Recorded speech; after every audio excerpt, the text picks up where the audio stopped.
నా big boss Madhuri గారు ఏమన్నా కూడా ఆవిడ బయట ఎలా ఉన్నారు మాకు అనవసరం, కానీ కొంపలో మాత్రం చాలా బాగా ఆడుతున్నారు ఆవిడ.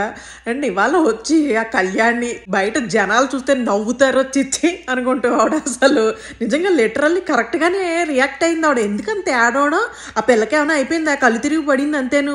పెద్ద బోరెత్తిపోయి అందరూ తెగ ఏడుపులు ఏడ్చేస్తున్నారు. ఆ తనూజా కోసం కళ్యాణ్ అయితే వెక్కి వెక్కి ఏడ్ చేశాడు, ఈయనేమో హగ్ చేసేసుకున్నాడు, ఈవిడేమో వచ్చి నవ్వుతారు జనాలు బయట చిచ్చి అనుకుంటూ పోయింది. నాకైతే ఎంత నవ్వు వచ్చిందంటే ఆవిడ చూస్తే లిటరల్లీ ఓవర్ యాక్షన్ చేస్తుంటే మనకు అనిపిస్తుంది. చూసావని అన్న బిగ్ బాస్ పక్కన ఉన్న వాళ్ళు ఏంటి ఎంత ఓవర్ యాక్షన్ చేస్తున్నారు చిచ్చి అనుకుంటాం కదా, ఆవిడ బయటకు అనేసి పోయింది అంతే. ఏమన్నా కూడా మాధురి గారిని బయట గురించి మాకు అనవసరం, ఆవిడ పర్సనల్ లైఫ్ ఒక బిగ్ బాస్ కంటెస్టెంట్గా చూస్తే మాత్రం ఆవిడని చాలా సమయస్ఫూర్తితోటి చాలా తెలివిగా ఆడుతోంది. అండ్ అసలు టైం చూసి వదులుతోంది, అసలు మాటలు అన్నీ కూడా పంచులు అలా వేసుకుంటూ వెళ్ళిపోతుంది అంతే. బాగుంది. నా పిల్లకి ఏమైంది, ఆ పిల్లని కూడా తోసేపోయినా ఫ్లైట్ ప్రైవేట్ జెట్ లేనట్టుంది, ఏది ఉంటే అది ఎక్కిచ్చే, ట్రైన్ బస్సు వద్దులే బాబు, అందుకని ట్రైన్లు ఏమైనా ఉంటే ఎక్కిచ్చేసి పంపేనా, ఎందుకు వచ్చింది కావాలా, అందరూ రోగాలు అన్నీ వచ్చేస్తున్నాయి మనకి, మళ్ళీ డాక్టర్ ఖర్చు ఎక్కువైపోతుంది, వచ్చే డబ్బులన్నీ యాడ్స్ మీద శాస్త్రీ బాంబులు ఇవన్నీ సమర్పించుకున్న వచ్చిన ఆ డబ్బులన్నీ డాక్టర్ గారి ఖర్చులకే అయిపోతున్నాయి మనకి. అందుకని ఏం చేస్తా అంటే